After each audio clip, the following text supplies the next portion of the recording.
iktidardan barış ve demokrasi, demokratik bir toplum beklentisi süreciyle çelişen bir adım daha geldi. Mecliste 2016'dan bu yana ilk defa uzatılan bu tezkerenin en uzun süreli yetki verildi. Yani daha uzun süreli 3 yıl geçerli olmak üzere bir yetki verildi. Ve bu yetkiyle birlikte aslında güvenlikçi bir politikanın ısrarlı bir şekilde iktidar tarafından yürütüldüğü gözüküyor.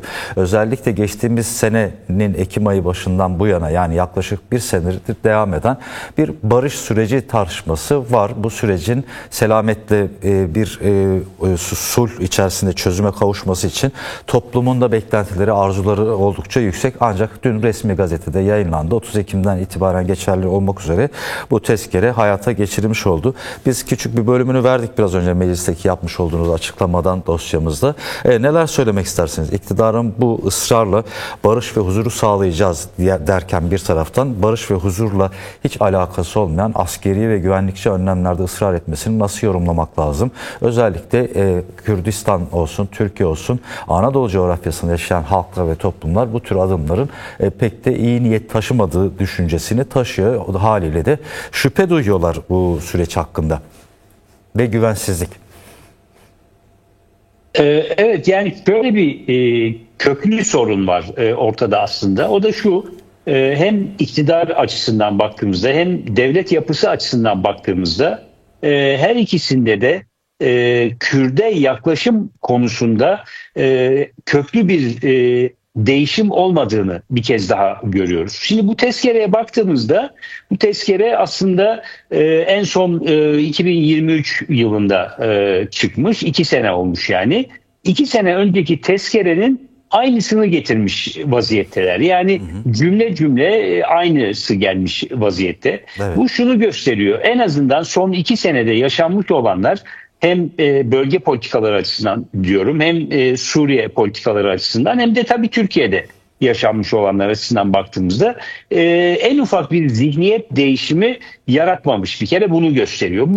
Bunu bir kere bir kenara not etmek lazım. Çünkü hem baktığımızda konuşmada da söyledik bunu mecliste, 27 Şubat sonrasında yaşananlarla uyum içinde olmayan bir tutum bu. Ama biz genel olarak da baktığımızda Kürt'ün hakları açısından, Kürt'ün sadece Türkiye sınırları içinde değil, Orta Doğu'da, Kürdistan coğrafyasının her parçasında hakları açısından, statüsü açısından baktığımızda hala yaklaşım son derece geleneksel ve tarihsel Kürt'ü yok sayan, statüsünü engellemeye çalışan anlayışla şekillenmiş vaziyette. O nedenle de mecliste yaptığımız konuşmalarda da zaten bir başka noktaya da dikkat çektik. Yani hem şu anda Kuzeydoğu Suriye ile Şam yönetimi arasında, özel yönetimle Şam yönetimi arasında sürmekte olan bir müzakere var. Evet. Ve bu müzakeredeki taraflar aslında herkes kendi tarafında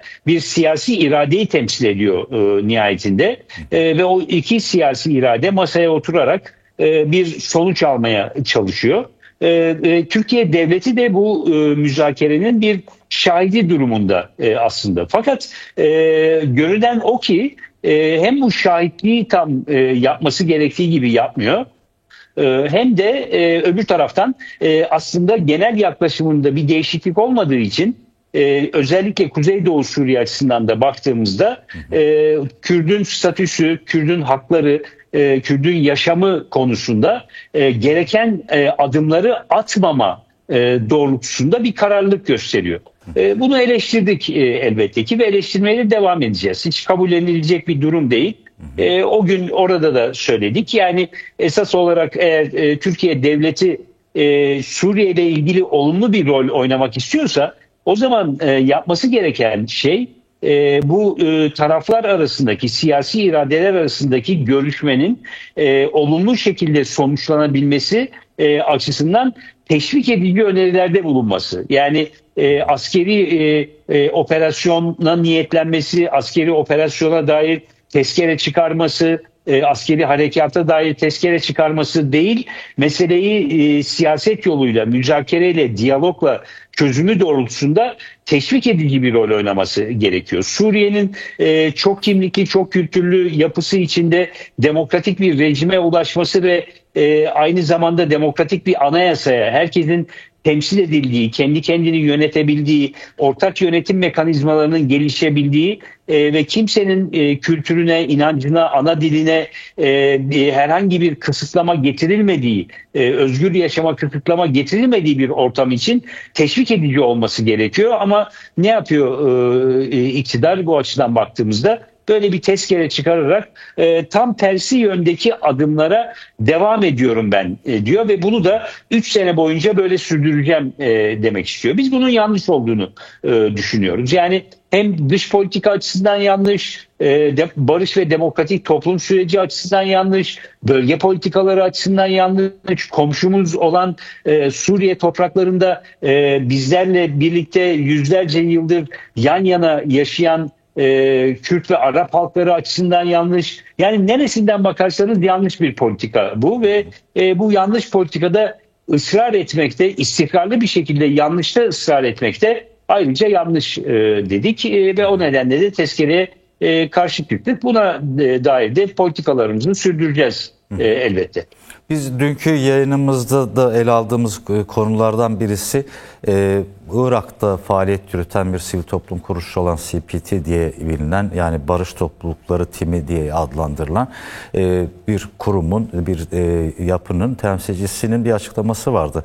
Sadece Suriye'de de değil, yani şimdi Zap ve Avaşin bölgesinde mesela doğal bir ekolojik dengeyi de bozan, yani ağaç kesimlerinin yanı sıra orada da hala üs yapımlarının devam ettiği, yani zaten bildiğimiz kadarıyla irili ufaklı 100'e yakın, belki daha da fazladır şimdi, tam rakamı söyleyemeyeceğim, bilemiyorum rakamını, ama orada da ısrarlı bir şekilde bu askeri faaliyetler devam ediyor. Bu kararın alınması sonrası, yani siz biraz önce işaret ettiniz, 17 Ekim 2023'te geçmiş olan tezkereyi yenilemişler.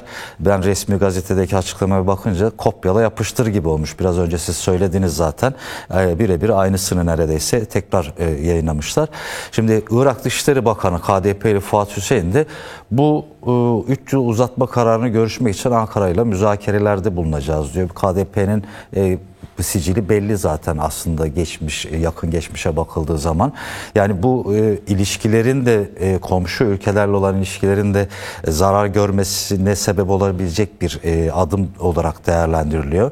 Ne çıkar bu görüşmeden onu bilmiyorum ama yani şu an en azından bilemiyoruz.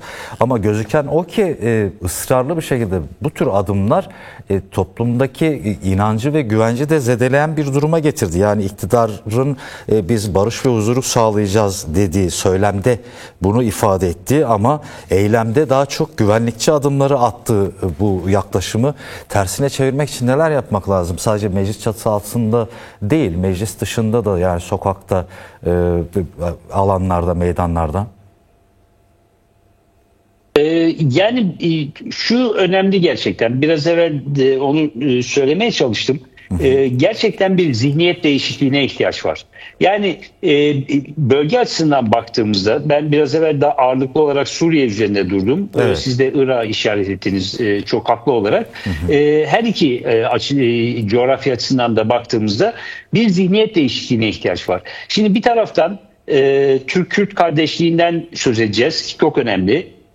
Türk-Kürt ittifakı tarihsel olarak ve konjonktürel olarak çok önemli diyeceğiz. Biz bunu söylüyoruz ve iktidar da zaman zaman bunun önemli olduğuna işaret ediyor. Ama bütün bunları konuşurken öbür taraftan da aslında askeri bir takım adımlarla bu kardeşliğin ve bu ittifakın tesis edilmesinin önüne engeller koyacaksınız. Yani bu çok büyük bir çelişki baktığımızda. Dolayısıyla bu çelişkinin aşılabilmesi için de devlette ve iktidarda zihniyet değişikliğine ihtiyaç var. Yani sadece sözde bazı şeyleri söylemeleri değil, aynı zamanda gerçekten gündelik hayatta da atacakları adımlarla, uyguladıkları politikalarla, söylemleriyle, kurdukları ilişkilerle, ilişkiler derken diplomatik, ticari, ekonomik, kültürel ilişkileri bir bütün olarak kastediyorum. Burada atılacak adımlarla görünür bu ancak. Yani toplumun güveninin artması için gerçekten bu söylenen sözlerin bir karşılığının olduğuna inanabilmesi için insanların somut olarak bazı güven artırıcı adımları görmek ister. Çok doğal olarak. Evet. Hepimiz için geçerli bu. Sadece halk açısından demiyorum. Siyaset alanında da geçerli olan bir şey bu. Ama maalesef şu ana kadar bu doğrultuda atılmış güçlü adımlar görmüyoruz. Yani nedir bu güçlü adımlar? Mesela siz daha önce HTŞ'nin lideri olan Ahmet El Şara'yla o zaman Kolani ile ilişkiler geliştiriyorsunuz, görüşüyorsunuz, değil mi? Kucaklaşıyorsunuz gidip.